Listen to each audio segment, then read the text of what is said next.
મારે જવાબ આપવો છે કે હું ઝેર પીને મરી જાઉં પરંતુ ખેડૂતોનો 1 રૂપિયો જિંદગીમાં ન લઉં।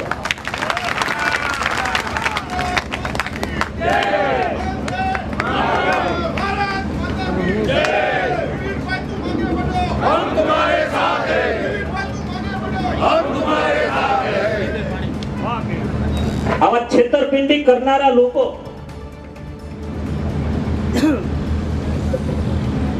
એને મેં સજા કરી છે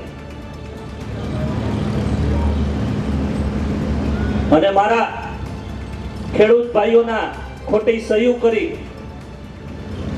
ખોટા ધિરાણો ઉપાડી અને જે કોઈ પ્રવૃત્તિ કરતા હતા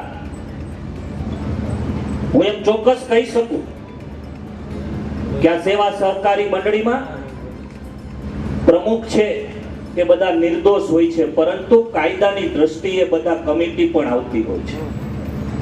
પ્રમુખો અને કમિટીએ કોઈ ખોટું નથી કર્યું એવું જાહેરમાં કહી શકું છું, પરંતુ કાયદાની ગોઠવણમાં પ્રમુખની જવાબદારી પહેલી આવતી।